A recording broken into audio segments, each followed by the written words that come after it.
All right, guys, welcome back to the podcast, episode 161. I'm your host, Rick Shiels. I'm here with co-host Guy. You've changed. You sound so American. I've just got back from 8 days in America, from Florida, Jupiter. I didn't want to go. I missed you. Ooh, yeah, bet you did. I missed Did you. that to all the girls.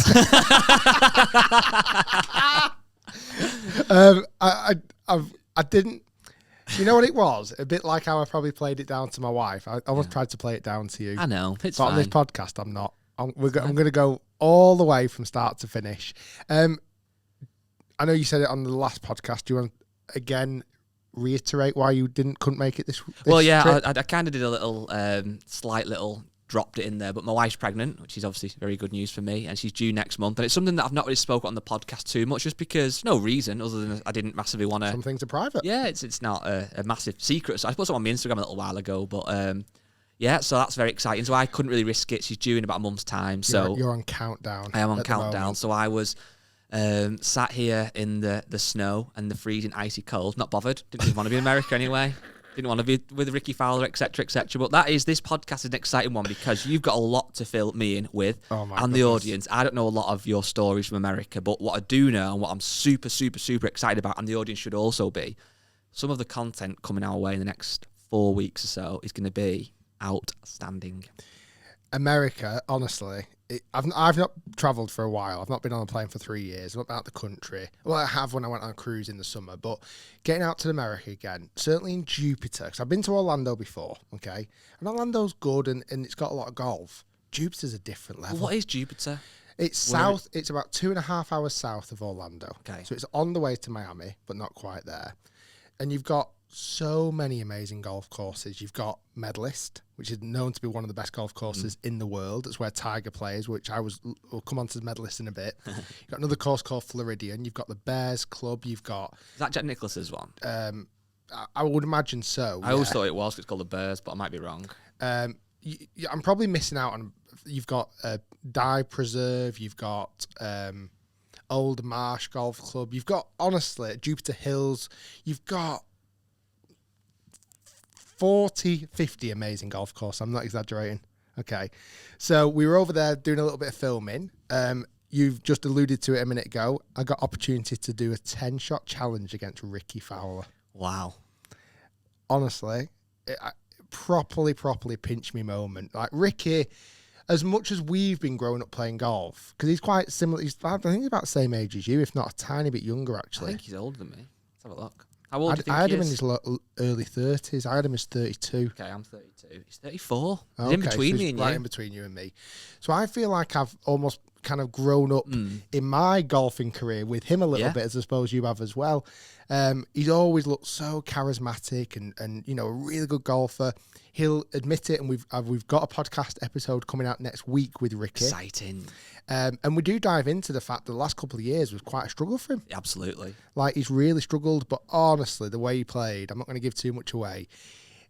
The other exciting thing is we played it at Medalist. Guy, it's the hardest golf course I've ever played in my life. It's the hardest golf course. What, like, length ever of it, or played. water, or rough? 7,700 yards, okay? That's naughty, that, isn't it? But there were so many shots you needed to have in the locker. You had to be able to carry it a long way. Like the first hole, for example, the very first tee shot, and you're nervous, the clubhouse is around, the very first tee shot is a 275-yard carry over marshland. Like, there's no escape. Oh, you can't go right, you can't go left, you can't lay up. You've got to step up there as the golf club is shaking with nerves, and you're like, what the hell am I going to do? I mean, I was super nervous. I had Rickie Fowler there. All the time I was there at Medalist that day, I was thinking, is Tiger going to turn up? Is Tiger just going to drive past? Because that is where he plays golf. He plays golf at Medalist. And they couldn't have been nicer with us. The GM, the chief, they call him, because he used to be chief of police. He's actually just about to retire. Unbelievably nice. We shot this beautiful podcast on the balcony. We went and hit some golf balls. The driving range was incredible. The one resounding fact I've figured out about America, the practice facilities are just unbelievable. I think that's something I've never been. I've been to America a couple of times, but I've never been to, obviously, that Jupiter area. I can kind of picture the golf course that you're talking about, and I've had a little look online at some of them. But one thing that's different, like you said, compared to like Scotland, where there's lots of golf courses, Scotland have amazing golf courses where it's often just a golf course. There's quite a small little driveway, a little small practice ground to the side. I imagine these courses like complexes, aren't they? We've got practice greens with bunkers everywhere, massive long driving ranges, the lot. Well, the thing is with the golf course in Scotland, as you've alluded to, they never planned to have these practice facilities. That's true. Like they got built almost naturally. Were built. You know, it wasn't as if it was this kind of mega structure being built with all this knowledge that we have now. So you're right. A lot of the golf courses now, the driving ranges are 400 yards wide. There's a practice range on one side. Some of the tour players or the other better players go on the other side. Which side were you on? I think Rickie knew something was going on the other side of the range. I think Tiger was there. I think he was. I do. I think he was. I didn't see him, but I think he was. I got that vibe. I got that feeling in the air. And so we were down on the other side of the range, but you've got these buckets of, not even buckets, these beautifully wooden baskets filled to the brim with Pro V1s. I was about to ask you, if you just said golf balls, what balls were filled to the rim. And I was like, this is amazing. Alignment sticks, all laid out, like these beautiful, bespoke alignment sticks. You had loads of different targets to aim for. I spun round and there's this massive chipping green. Alex Noren was there actually hitting balls. Wow. I saw him there. And Pete Uline, who also plays on tour. He's on Live now, actually. But around there, you've got this massive chipping green and putting green, these different types of bunkers. Just like, this is like golf heaven. Yeah, with Rickie, obviously, he's a member there. Does he do a lot of practice there as well? Yeah, he does loads. That's his go-to place. You know what? The other thing, and genuinely, I think I overlook this. I almost forget how much practice tour pros do. Well, do you remember that time we were at Woburn and we saw Poulter and he was grinding for ages, and that opened my eyes then. But you think, without trying to make it sound easy, because obviously it's a lot of graft, but in those perfect conditions with those amazing practice facilities, I bet it is a lot easier to get out and grind than it would be over here at like Marriott Worsley Park or something in the winter. I feel like you could spend all day there. Yeah. Because the whole vibe of the place, you turn up, and I want to talk about a few different other golf courses. Another golf just course. A quick one, sorry, before you go on to that. I know we can't give away the Rickie Fowler video, obviously, but how was his golf, and what would you say impressed you the most about his game? His unbelievable repetitive drives, straight and long, just everyone. But you had to be, to be honest. And again, I don't want to give it away in the video. It really improved my driving by watching his, because I had to. The thing is, when you look at that golf course, you have to hit it long and straight. If you don't, you are lost ball. Like, there's no other option. So it almost like forced me to hit it straight. But yeah, he was very, very good off the tee. And I would say, what else really impressed me? His distance control with his irons. Yeah. And I think we've seen a trend in that. Every good player that I've ever played with, the distance control with irons is just incredible. They'll block a 7-9, but they've got a 30-footer. All the time. Yeah. Like, they don't miss greens, and even if they do, they get up and down. So, yeah, it'll be a really, really, really good video. I can't wait to get that one done. We're going to put that straight in the editing machine straight away. And I'm already getting asked, when's that out? Don't be too crazy. It's not going to be out yet, but hopefully as soon as we can get it out, it will be out. This year? That was one of 9 videos we filmed. 9 videos? 9 videos. A mixture of, obviously, 10-shot challenge with Rickie Fowler, a couple of different golf courses I played at, a couple of a break 75, a challenge with another tour pro, which I'll come on to in a minute, 3 different podcasts, 2 golf lessons off 2 of the best golf coaches in the world. You're going to be so good at golf now. Can't wait. I've come back to here. I can't practice it. Got off the plane and forgot everything we told you. Get me back to Florida. So, yeah, first day we arrived, we didn't have much of a plan. I'll kind of skim through this lightly. But we went to our didn't have much of a plan. Location. Doesn't sound like you. We had a skeleton stuff going on. We found a little golf course we went to, an 18-hole par 3 course called what's it called? Palm Beach Par 3. I saw, before you came in this morning, a little bit of the footage of this golf course. This is arguably the thing I'm most envious about that you did while you were there. It looked insane. I've got a little present for you. Oh, wow. So down here, we had to actually buy a new suitcase, genuinely, for all the gifts we brought back. Santa Shiels is back in town. So if you listen to the podcast, Rick's just bending over. That sounds. Now this is a gift for the office. Okay. Okay. Oh wow. Oh my days. We've got flags. So these are, if you're watching the video, we've got Palm Beach Golf Club, Red 3 one. different flags, a red, blue, and yellow, which will be taking pride and place in the office. They We've are cool. also. They are nice. This isn't for you, but can you Okay. guess who it is for? Ed. Yeah. So Wow. one of our editors, I've got him this cool Palm Beach Yeah, he Golf wears Club quirky belts. That's very Ed. That's nice. It's a blue belt. Very good. If you listen to the podcast, you need to come watch it to see all this goodies. This is for you. Okay, wow. This is it. He's got me. Actually, 1 second. Okay. There's a lot in this bag. Wow.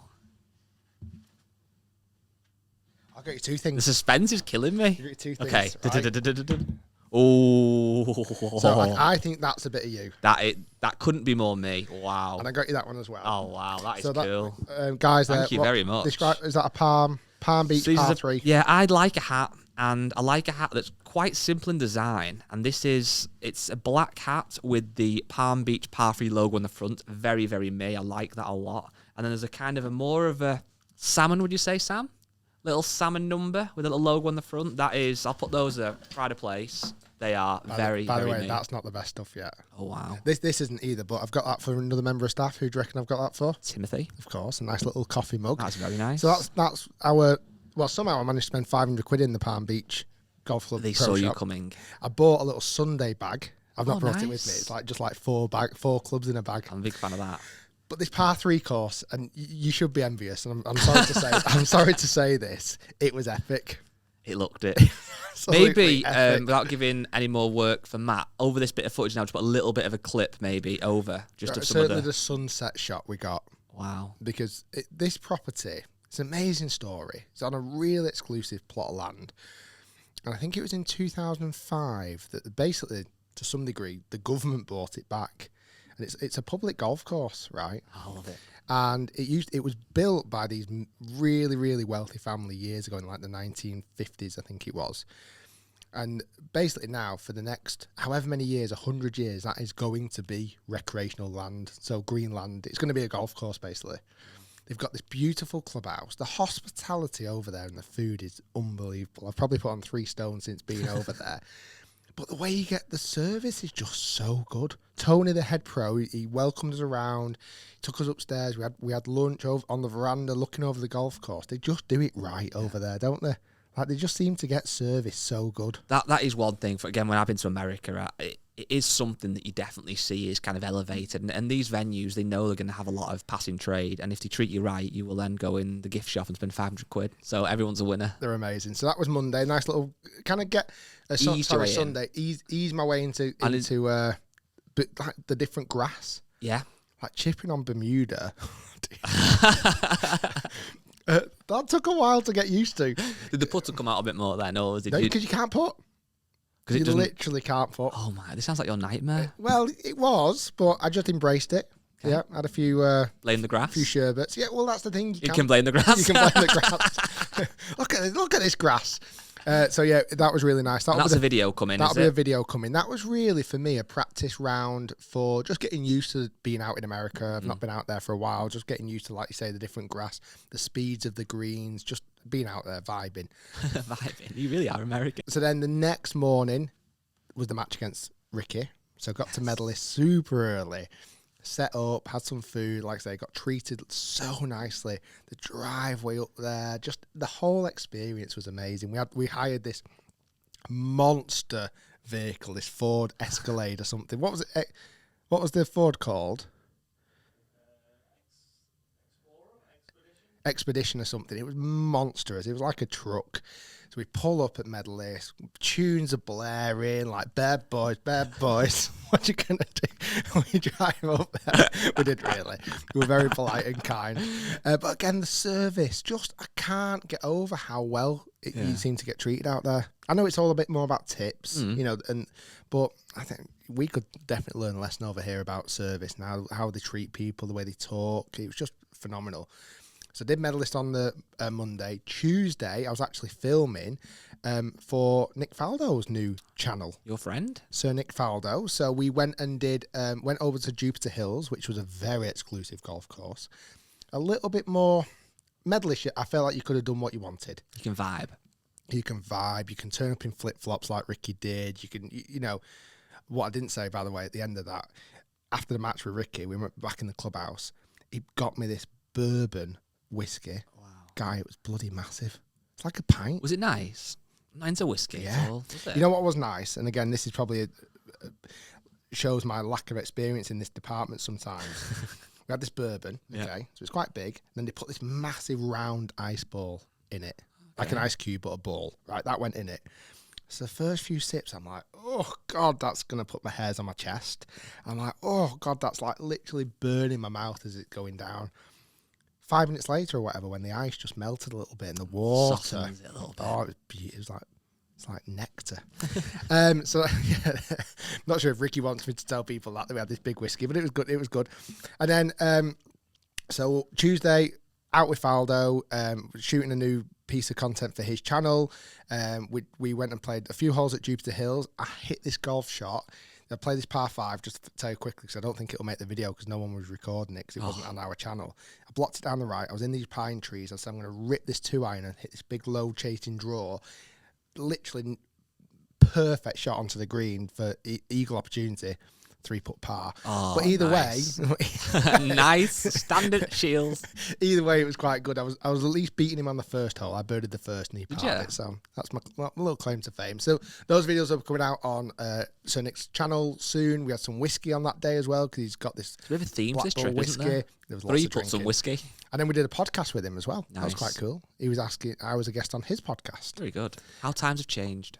The very day after. Okay, so they had this little setup, Trump National, this like condo which had turned into a podcast suite. I was on the right, Sir Nick was on the left, and we did the podcast. But you know, it was really good. The very next day, have a guess who was sat in my chair? Tiger. Better. There's nobody better. So, Jack Nicklaus. Wow. Oh, was this when Nick Faldo interviewed him? I think I saw that somewhere. So I was the day before. Oh my days. So he's So gone how from cool was Shiels that? to Nicklaus. Yep. Wow. Tuesday night, we had the biggest blowout ever. Nice. We discovered a new drink, Which is, baby beers. babe, explain. So we went in this Mexican bar. Okay, Okay. we'd had a few cocktails. We were having a good time. We said to the bartender, again, they were amazing. What drink should we try? And they went, you need to try baby beers. I'm like, okay, let's try baby beer. So it's a shot glass, quite a tall shot glass. 3/4 of it was made up of this liqueur, Spanish liqueur called 43. Okay, that was in first, 3/4 of it, and it was a kind of a brownie ale colour. Okay. Okay, and on top with a little spoon, you tip in a little bit of Bailey's. Okay, just a It little bit. looks like a little beer. I just nail him in one. Yeah. How did you do that? Like, did you sink a lot of them or? Well, there was 36 on the tab Oh my word. at the end of the evening. We made a lot of friends though. Yeah. We made a you lot of did. friends that night. So that was Tuesday night. Wednesday played at Floridian, Was that for? Rate 75. Nice. Unbelievable track. Hard. It was Augusta with palm trees, Wow. and I can't explain it better than that. At certain points you're looking and going, this is so like Augusta. Like big rolling hills, white big bunkers, massive greens. So that was I got invited there by Claude Hardman III, who's Butch Hardman's son, who coaches Brooks Koepka, Dustin Johnson, and a lot of other players. And down there as well, bumped into Gary Woodland, had a quick chat with him because he was having a putting lesson with Phil Kenyon, weirdly enough, who's been on the podcast with us before. Down there practicing with Rickie Fowler because Rickie's having lessons off Butch Hardman now as well. He's gone back to Butch, which he talks about in the podcast, because that's who he used to have lessons off and be coached by.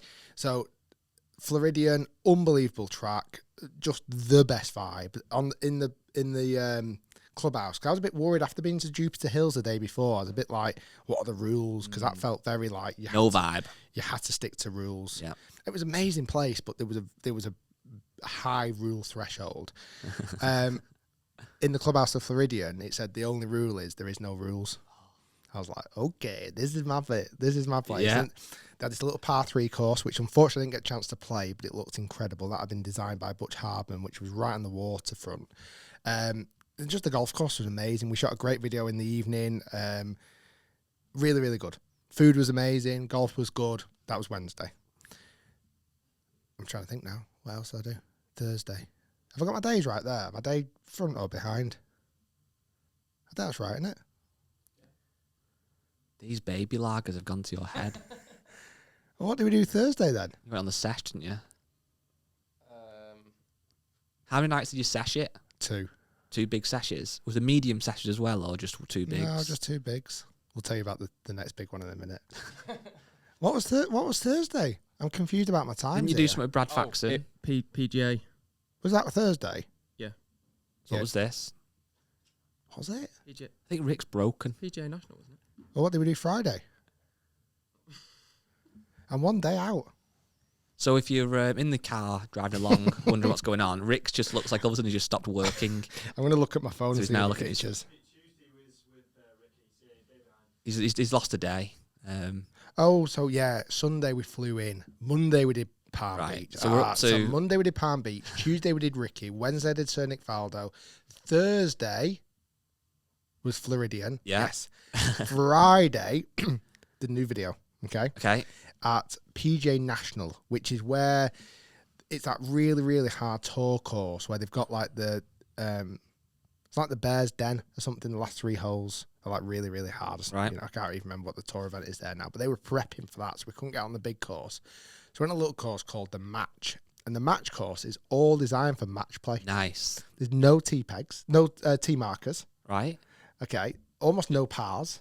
Oh, So basically, wow. you can just go if you're winning the hole, Yeah. you get to decide where we tee off from. Love it. You can make it as long as or short as you want Love it. to suit you. How That's good's the that? best thing I've ever heard. The greens were unbelievable, like ridiculously scary. Oh, sorry, I'm gonna reverse one night.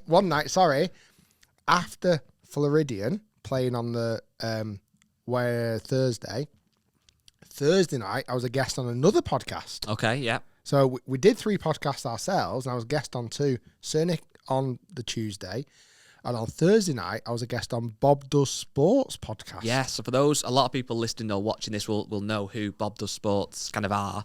Some of you won't. It's a channel, American channel. Is it 3 or 4 guys who There's 3 go main out characters. playing golf, have a lot of fun. It's a bit different to what we do, but very good and growing massively. So good that you kind of got to meet those guys, spend some time with them, and feature on their channel. We tried to shoot a video, but we just couldn't squeeze it in with the schedule. So yeah, it was Bob is kind of main character. He's like they don't have handicaps. It's so weird. Americans, it's often yeah. So Bob doesn't have a handicap, but said he probably plays off about 12 or 15. Joey Cold Cuts is the other character. He said he probably plays off about 15. And then they've got another character. This is not me calling this. This is his actual name, Fat Perez. Yeah. His actual name. Because he actually does look like Fat Perez. He looks like Pat Perez, but fatter. What was your vibe when you met them? Did you go a bit like cooler, and did you change a bit? You go, hey guys, what's up? It's Rickie Shield dog. I actually went completely opposite way. Really formal and British. English. Yeah. It's a pleasure to meet you all. How are you doing? Nice to meet you. Nice to meet you. No, it was good. We had a really good podcast. They were very complimentary of what we've done on YouTube and the channel. They were good. You couldn't make it because they had some merchandise for you. Did they actually know who I was? Or not? They do. Cool. You didn't, did they? Yeah, 'cause they- Oh, right, okay. 100%. They were asking where, like, loads of people asked where you were. I said, Standard. he's here, there, and everywhere. I said, he's busy, man. Jet setting. Fingers in too many pies. He's got jet actually. setting. He wears a glove. Why does Well, guy always wear a glove? Because he has burnt fingers. Why has he got burnt fingers? Because they're in too many bloody pies. Well, that was the problem. That's where you've got to now.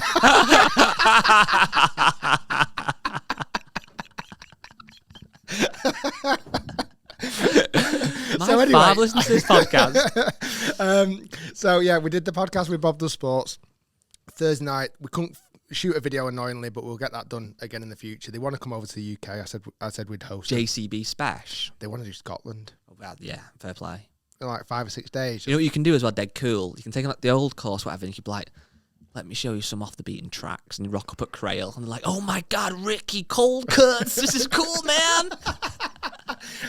Yeah, no, definitely. Yeah, I think that'd be nice. really cool to have them over. We need to come on to that in a minute. Remind me of Crail in a minute. So Friday, PJ National. Drink and choose. Like a Craig David song, this. Now, the majority of the week, and I'm not lying to you right now, I hit my driver. Unbelievable. Why is your nose growing? Unbelievable. Yeah.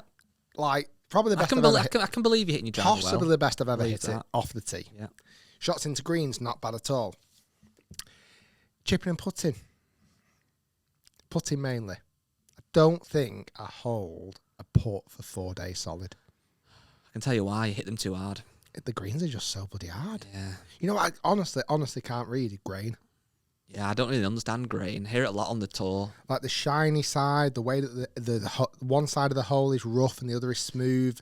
But like we can stood over a putt and it looks right to left. It feels right to left. But then the grain's going left to right. And you're like, well, what the hell do I do now? Well, you know when you see a football pitch or a soccer field and it's like got the lines That's mown, right, is yeah. that essentially grain, the way it goes, right? Yeah. So if you had a putt that should be going right to left, but the grain's on the opposite way, it'll hold it up. But it's all natural grain. It's Right. not like you could...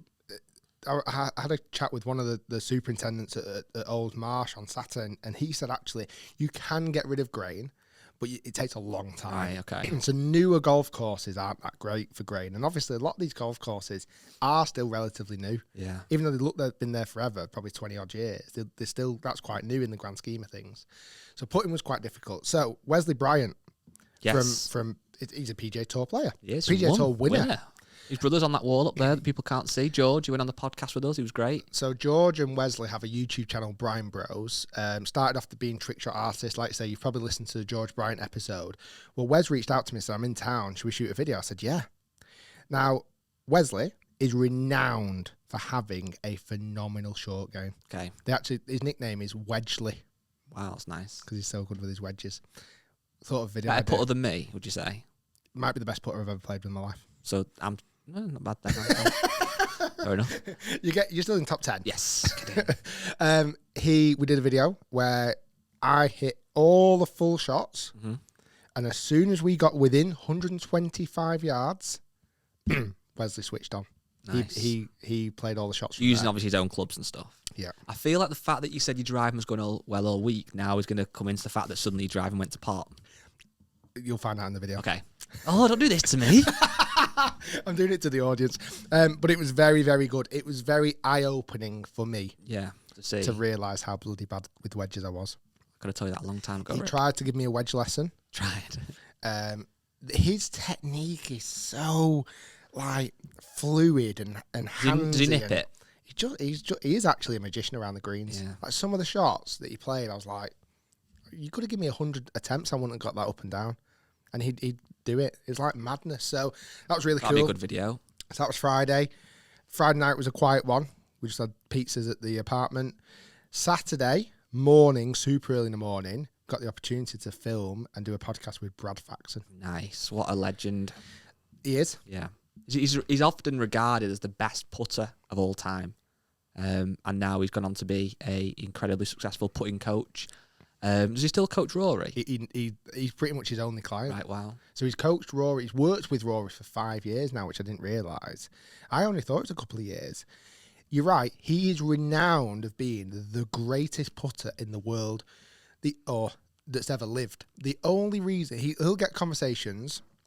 He gets thrown in the same conversations as Ben Crenshaw, who's known as being an incredible putter. T-Dub, and also now Matt Fitzpatrick. Yes. Now, the reason why Brad Faxon or Ben Crenshaw will probably never get that title is because strokes gained information only came in at the tail end of Brad's career. So there's only really one true way of measuring who's the greatest putter of all time. And unfortunately, Brad, I think we talked about it on the podcast, the fact that he just never will be regarded as that because of X, Y, and Z. Even though he does think he's the best putter. Yeah, well, you're always going to get different opinions, but he's definitely renowned for like having such a simple stroke. I always remember him using like a heel toe kind of bladed putter. Yeah, he's so fluid. So we did a podcast that'll be out in a few weeks, probably around Christmas time. And then also Brad, which we might... Oh, God, I've missed another point out here. Sorry, I'm jumping all over the show. After filming with Wesley Bryant on the Friday afternoon, we went back to the Floridian to do a podcast with Claude Harbour on the 3rd on the veranda up at the clubhouse. Absolutely stunning. And we also he gave me a lesson. Nice. Now, on this lesson, we went down to his performance centre, which, by the way, is ridiculous. We got loads of shots of that, which we'll include in the podcast episode I do with Claude, but also in the video that we're going to release. I got hitting balls. I was there hitting balls, and just literally just left of me, you had Rickie Fowler still smacking balls, Gary Woodland and Harold Varner III all hitting balls there, and I'm stood there going, "Oh my God, don't just snap up one here, because I could take one of them out." It was safe enough, but I was a bit worried. It was those points when I realised how much they grinded. Yeah, because they've been there all day. The divot, how many balls they'd hit, but it's again, not to make excuses. It's all set up for like that. They just get buckets of balls and all Pro V1s, and the grass is perfect, and the driving range is perfect. That's why they're so much better. Yeah, that's all it is. That's Nothing all it else. is. It's not a big thing. They hit a few more balls every day. So what big deal? So Claude gave me a lesson. Yeah. Very, very interesting. I'm expecting you to be so good at golf now. And if you're not, there's no excuses. You've You're had right. the putting lesson off the world's best ever putter. You've had a golf swing lesson off one of the best coaches in the world, period. Been to these amazing facilities. Why aren't you really good? Are you really good now? Are you going to come back suddenly and be really good at golf? I think, yeah. Wow. I think I am. Wow. I think I am. I think the only difference is between me and those lads is they didn't have these 36 baby beers. Yeah, that's all it is. On the other night. So sorry, the other thing I forgot to say. Stop forgetting stuff. I know, sorry, it's all a bit of a mess, but it's, I probably should have wrote this down, but it's all from memory. On the day I played at Floridian, which was the Wednesday, okay, we played.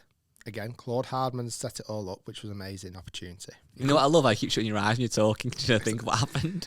We then sat out on the veranda at the back. The clubhouse there is so good. The food, oh my goodness, the food was good.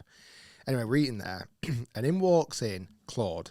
He's all dressed up, like really looking sharp. And he says, "Do you want to come and meet my dad?" Oh, nice. I'm like, "Oh wow, yeah." I said, I'm having food with my dad now. So I walk in, and Butch Harmon's there. And if you don't know Butch Harmon, he's renowned to be one of the greatest golf coaches that's ever lived. And he coached Tiger when he first hit the scene. He started coaching Tiger in '93 till about 2000. Yeah, it might have been, was it even a little bit after that, maybe. But anyway, yeah, he did. It could have been, yeah. So I walk up to him. "Hi, Butch, nice to meet you." And I'm not going to do his impression. What handshake did you go for? A traditional handshake or a bit of a... You know what? I do notice a lot out there when I shook a lot of people's hands. The really open fist handshake. Okay. Is that what you followed with? No. So a lot of Americans go in with a nice to really open hand. Okay. And I feel like it's like I don't know, a bit intimidating. Okay. So what do you do? Just like a little... No, I did a proper handshake. Anyway, I was chatting to Butch for 2 or 3 minutes, and he kind of went, "Are you the guy that does the videos?" I went, "Yeah." He went, "Man, I love your videos." And Oh, wow. and I'm thinking, "Oh my God." He said, "You know what I love about your videos, your coaching videos, and I want everybody to listen to this." I was going to keep it to myself. I'm definitely Whatever. not. Okay. This is from Butch Hardman, one of the greatest golf coaches in the world. He said, "You know what I love about your coaching videos is you are just like me." Okay? Go on. And he did. He said this. He said, "You keep it simple. Nice. You don't confuse things. You keep it simple and you get to the point." He said, "That's why your videos are so good." Anyway, but where's your pal Guy? I want to meet that dude. I just couldn't believe it. I'm like... No, that's very good praise It's- from... Like, I mean, come on. I think that's possibly the greatest coaching accolade I've ever had.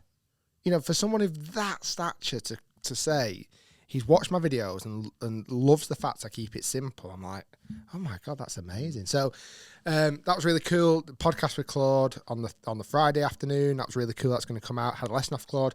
Saturday morning, did a podcast with Brad Faxon. Had a putting lesson off Brad Faxon, those baby beers. Those baby beers keep coming back up. Have to eat that in. It's too good not to.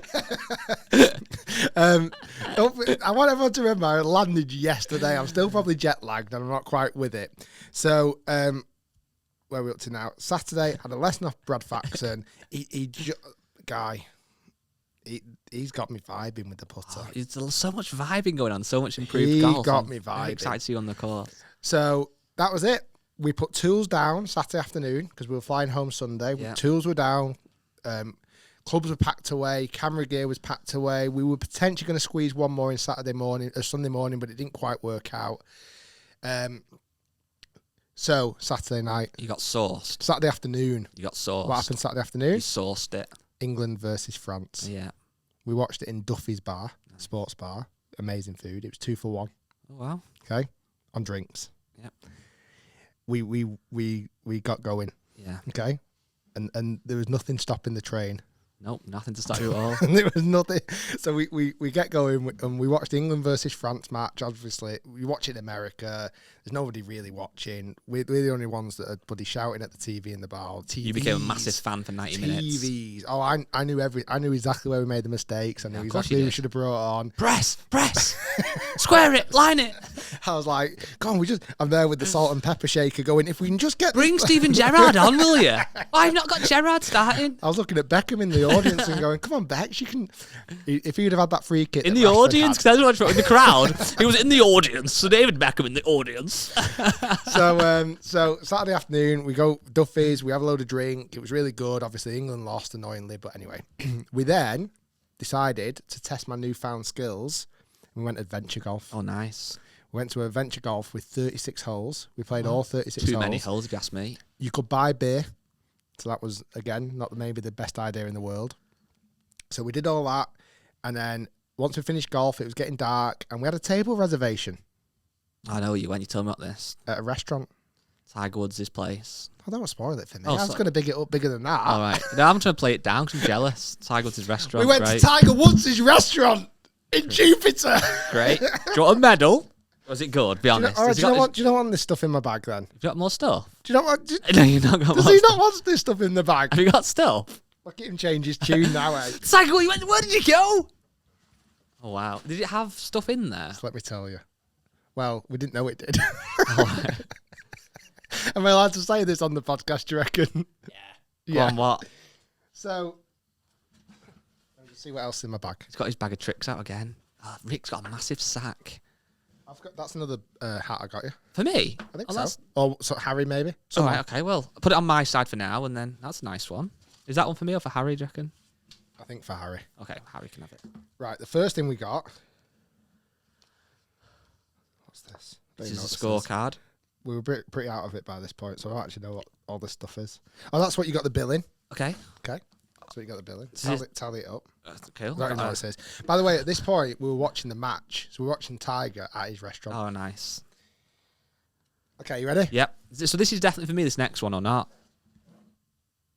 Because I don't want to be given something if it's not. I'll give you one of these. Okay, great. Okay. Could I Give you choose? one of these. Or just either one? When you go for it. I'm excited anyway. Okay.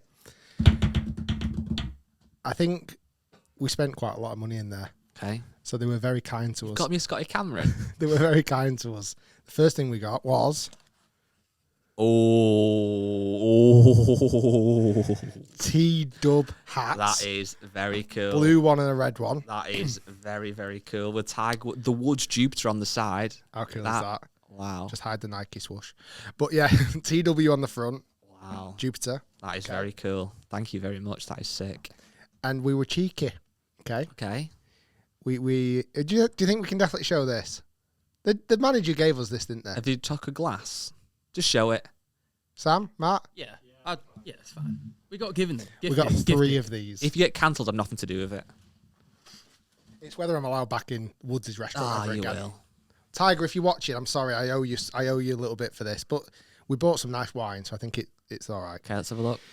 Drum roll, please. I don't know which way to show you. Go on, just anyway. We asked for the menus. Oh, wow, okay. Well, that is pretty cool. So these are wooden backs. Took 3 menus. Took 3 menus.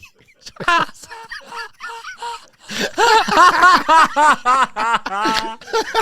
thought that was going to be... So this is the menu. We got 3. Oh, wow. That's a wooden back menu. So I'm gonna have one for the office.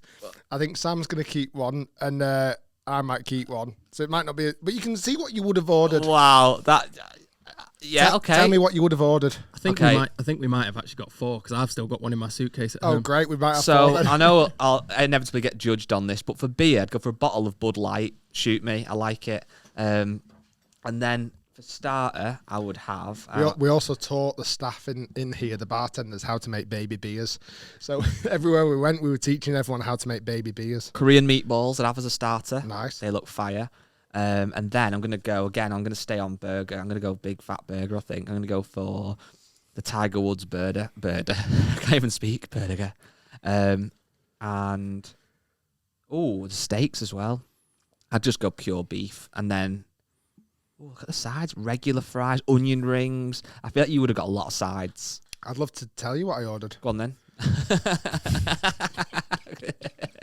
People are thinking this is the best podcast ever. An absolute waste I know, I'd love of to time. tell you what I ordered because Go I on. can't bloody remember. All right. At this point, we were pretty out of it. I'll have one of them. No, I ordered steak tacos. And the That no, I doesn't sound didn't. good. Oh, I did. 4 of them came. I ate 1. Only because the booze was just too full of me. So, yeah, how cool is that, though? That's really Isn't cool. that in the back of the studio? Yep, love it. So, yeah, it was productive. We got a few bits and bobs. Well, it's been snowing in England, so I know, so I've not missed much. no. When are we going to Jupiter? Um, Have the baba, Yeah. have the baby. yeah, and then middle of next year. 2 weeks, maybe? Yeah, 2 And then weeks let's- off. and let's go to I'm Jupiter. sold. No, Let's it go and live in sounds. Jupiter. Oh, I think we need an office in Jupiter. That's my new thing. Don't disagree. No, it sounds great. I'm obviously very envious I couldn't be there, but it's great for the channel. There's loads of content. But there's been quite a lot kicking off over here as well. Well, certainly not over here, but in the world of social media, in the world of golf YouTube. And one of the things that we've been asked loads about, and I wasn't going to touch on it in the podcast initially because I didn't think it was our place to come in, but I think people are interested in your opinion. But obviously, I think it was just before you went, or maybe when you were there's obviously the news that Good, who are a channel who we've worked with, who we're big fans of. We've obviously done videos with them on the podcast as well. Great group of lads. Some of the guys have parted away from the kind of Good team, crew, whatever you want to kind of call it. I know a couple of guys were over in Florida as well. There's a few conspiracy theories going around of what was happening with you being there and Bob Does Sports and a couple of lads, ex now, Good. Just wanted to hear for the audience, I think people want to know, what's your take on the kind of Good situation that obviously Grant and Micah have kind of parted ways with the Good team. They're going doing the separate own thing. What's your take on it? I'm gutted. Really? I am. I'm gutted. I feel... And I think the audience is gutted. I can see that from the fans. Obviously, there's a huge amount of following now for Good. We loved having him over in July, and I spoke even in last week's podcast about it was one of my favourite moments this year. I think did I say it was my second favourite moment this year. Above Tom Watson, I think you put it as. It was really, really good, and I loved seeing what they were doing, and it was exciting, it was new, it was different, and they were pushing us, and I love that side of it. From a business standpoint, and just I want YouTube and golf to continue to grow, and the more good channels that come out, the more it's going to push everyone forward.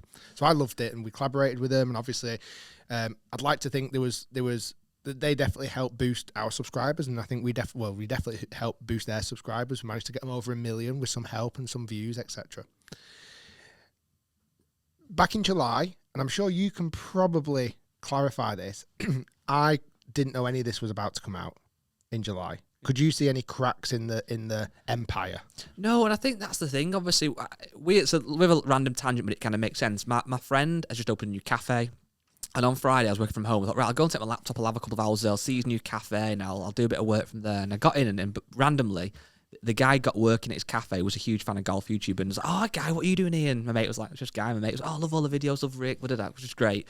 And we got on chatting about golf YouTube, and he was a big fan. He asked me about Good. He said, what were the lads actually like when you met them? Because he knew obviously we'd done that week with them. And I'm sure like you've had this. I've had a lot of people ask me what a Good actually like. And my honest answer is they're exactly what you see on camera, really. The personalities are, Garrett is kind of a very, very nice lad, very good golfer. He's kind of, I would say, a lot of the driving force behind it, which I think is pretty kind of obvious, pretty clear. Matt is a great guy. He's a little bit bonkers at times. That's just his personality. He can be quite chilled as well off camera, but he's also quite energetic. And Stephen's quite a chilled guy.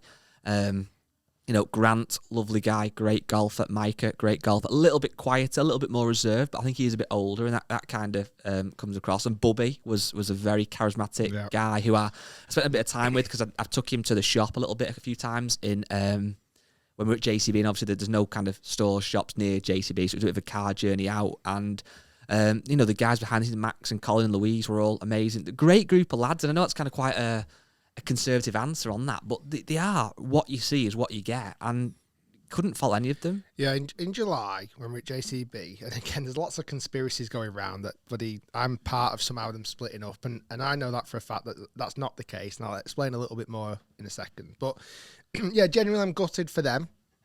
I'm sure that this is not how they wanted it to end. Not end. Obviously, it's not ending, but this is how they wanted it to.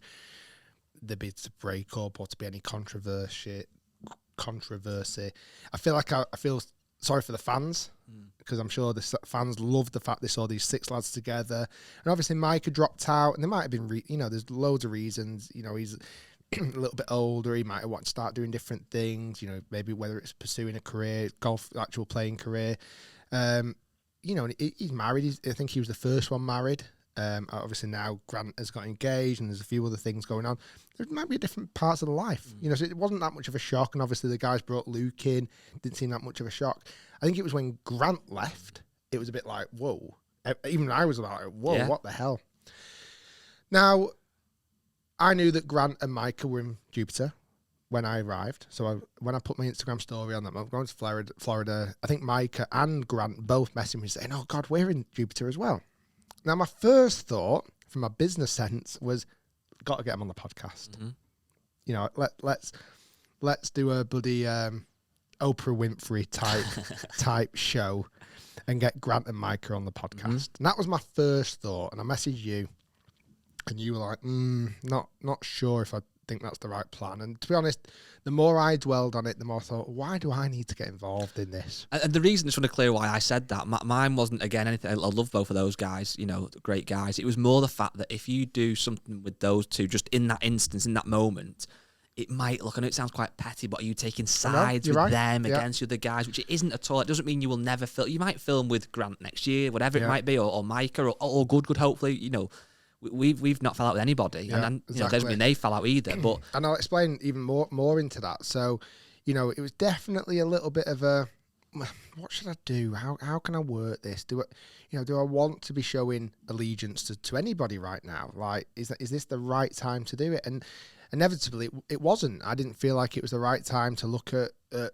taking a side, whether that was actual sides or not sides. So actually, I invited Grant and Mike to come and meet me one evening while we're over in Jupiter, and we had a really good chat. We chatted for like 2 hours. I'm not going to explain in this exactly what we talked about, but they had their reasons for leaving, which might have been different to what I expected. While I was also over there, I also spoke to Garrett on the phone for about an hour and a half, and spoke to Garrett and got that side of the story, because there's always 2 sides of each story. Absolutely, yeah. Now, I think a lot of conspiracies and everything going around at the moment are false and wrong. Why it split up, whether it'll ever come out the truth, I'm not quite sure. But it's people grow, people change, people have different ambitions, people have different ideas of how things should work. And that's kind of where we're at with it right now. And this isn't, for one second, this is not me spreading rumours, or it's just me explaining that I've not fallen out with Michael and Grant. I chose, and I'm sure they probably hear this, and I think they probably knew, and I spoke to them about it, I probably didn't want to film with them that week, because I wouldn't have probably wanted to film with Good that week, because it was just, it's the wrong time right now. And like you say, things will dwell over and smooth over, and it'll be fine. But there's no point in me putting myself in the fire when I don't need to be there, really. So yeah, I've kind of got both sides of the stories. It's quite interesting, and we'll see if kind of it ever comes out in the open world. Yeah, I think that's it as well, and that's always, I think, when you've got a group of, there's 6 guys on camera, there's obviously guys behind the scenes that people obviously know of, like Max and Colin and etc. And you've got team. It's like any workplace. It's not that unusual that people may leave to do other things.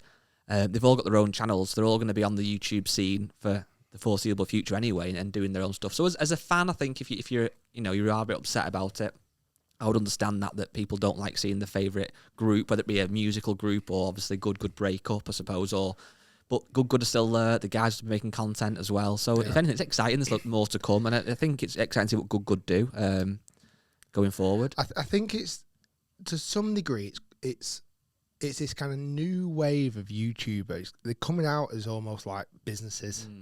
And I think to the fan, that's not always maybe as obvious. No, it's... And you know, because a lot of YouTubers, similar to my story, I didn't start it as this kind of out-and-out business. I didn't start it with, you know, we've got like 5 editors now. We've obviously got yourself. We've got a big team now. You know, it's growing all the time.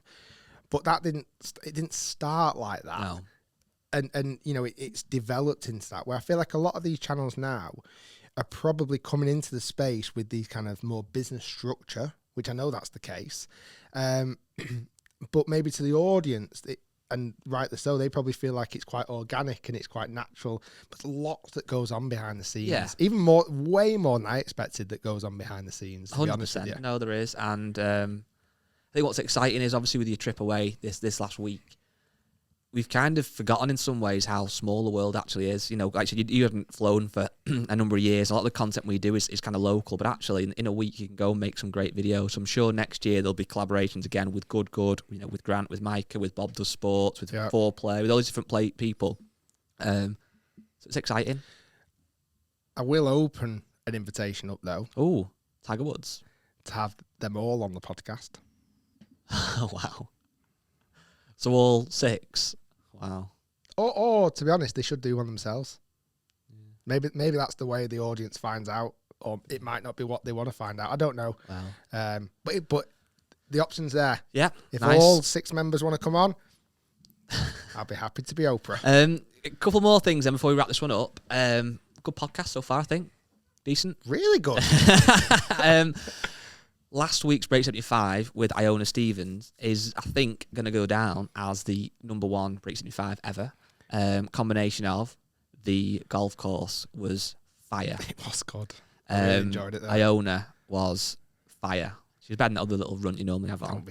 No, she played so well. She's so charismatic. Good. You played well. I think that the edit from the guys editing it was a great edit. I'm so proud of that Break 75. It's done really, really well. Thanks to everyone that's watched it, that's commented, that's liked it. It's got it on number 6 on the UK trending on YouTube, which is ridiculous for a golf video. This week, we've got another good episode of Break 75. I won't spoil it, but Rick was decent again. Say that for what you will. Another great golf course right on the coast at Ely. So that's coming out Friday, 4 p.m. Be there or don't be there, but be there, please.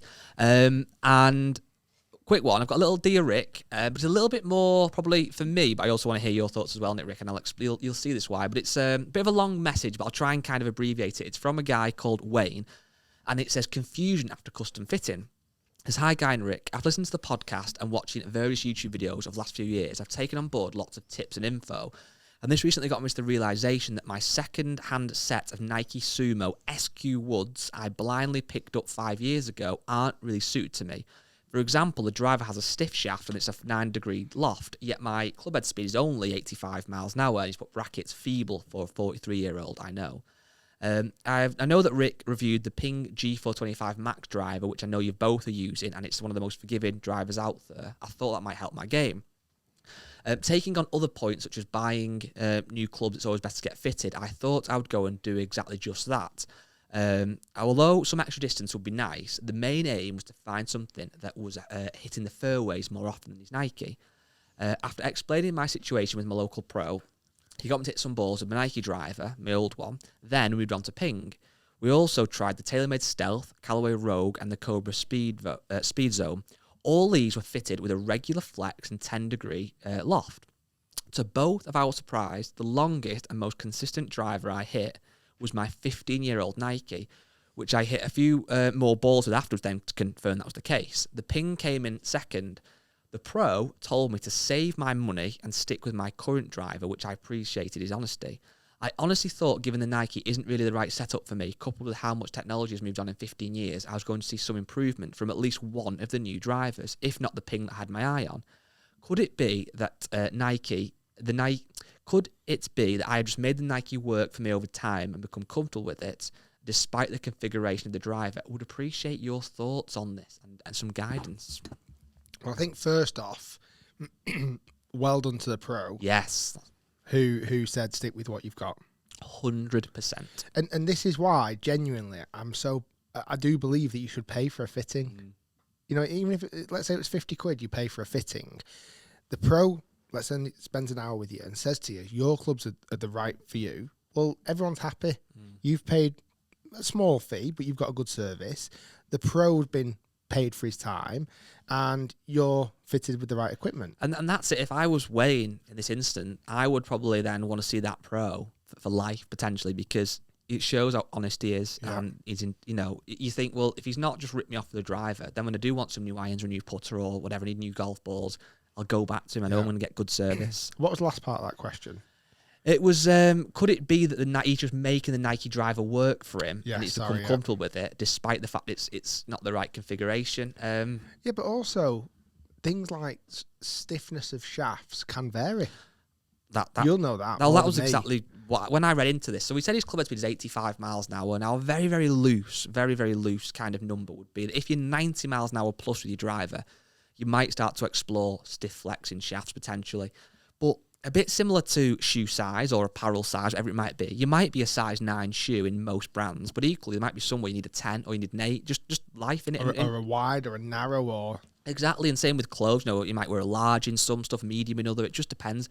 There's no industry standard for stiff flex. So, you know, a stiff flex in one driver could actually be quite soft. Yeah. A stiff flex in another shaft could be really stiff. Or a big thing to look at is weight as well. If you've got like an 80 gram stiff, that's going to play very, very strong, whereas a 45 gram stiff not. And also the length of driver shaft can vary the actual flexion of it. Exactly. The one thing to know, on the old like Nike stuff, like the SQ range is quite old now, the shafts in them were brilliant. And what you often find when a shaft is a bit more of a kind of budgety, cheaper range, they'll often fill it with that kind of more glue than graphite, really.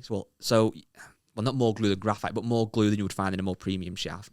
So although it says stiff on it, it might well actually be quite soft because of that. And also as well, when those shafts were getting manufactured, the attention to detail wasn't as good as it would be on a so actually, although it's got a stiff stamped on it, it could actually be like a regular, you know, that's just been sprayed up. The tolerance isn't quite as good. So there's a number of factors, but also as well, there's so much that goes into it. I think a lot of people might get a fitting once, and they might go in for, let's just say, a ping, and get told, oh, you need a stiff. And for the next 50 years, then wherever they go, I need a stiff in my driver. But things can change, your swing can change, shafts can change, etc. So I wouldn't worry about it. You think it's not the right one for you. You've seen it there on a launch monitor against everything in the market that I would recommend trying. And if it's worked, stick with the Nike. It's quite a cool retro driver. 100%. Yeah, I think I think you've nailed it. I think together there we've give our fantastic listener great advice. I've got one last request, not from you, but from the audience. And if you don't want to do it, that's fine. But we would really want you to do this. So on Apple, you can rate the podcast and you can leave a review. Now, I know you might be watching this on obviously YouTube, so you're not on the audio version, or you might be listening on Spotify, etc. But if you are an Apple podcast listener, for Christmas, leave us a review. Ideally 5 stars. 4 stars we'll tolerate, would we? No. 3 stars, it's like, no, don't do it. But yeah, if you want to leave us a review, it helps in the Apple charts. And just for a little bit of clout, it'd be nice to climb the sports charts. We often get in the top 20 for sport, which you think for all the sports, football, rugby, whatever it might be, to get that high is really good for a little golf podcast. Big golf podcast-ish. But if you want to rate us and help us climb those charts, we would massively appreciate it. And I'll consider that my Christmas present this year. That's all I want. Okay? There you go. Cheap and cheerful. Yeah. And it's free. It is free. Yeah, I echo those thoughts. If you can also subscribe to the YouTube channel, we're fast approaching 200,000 subscribers. That'd be amazing if we can accomplish that feat as well very soon. Pre-end of year might be ambitious, but you guys might surprise us. Hopefully you enjoyed listening to that very jet-lagged, interesting talk about USA. Definitely won't be the last time I go back this year. Loved every bit of it. Loads of videos coming up your way soon. Well, one last thing. Have you got your phone on you? Yeah. Have a look on the podcast Instagram. I'm sure we're on like 99,900 followers. No way. So if you don't follow at the Rick Shiels Golf Show on Instagram, go and check it out. You might be our 100,000 follower, because I think we're releasing this podcast today. So the same day this is recorded is the same day it's going out. So you might be our 100,000 follower. Oh my God, we are. Really appreciate that. Let me see actually what number we're up to. I think it's like 99,960 odd. So we need 40 more people to go and follow it. So we hit 100,000 today. Oh, I might follow it. Is that any good? medium. Guys, thanks for listening. Make sure you do everything that you're told to do. See you next week. Rickie Fowler podcast will be next week, but we'll do an intro for that so that you're fully up to speed with what's going on. Thank you, Rick. Time out. Peace.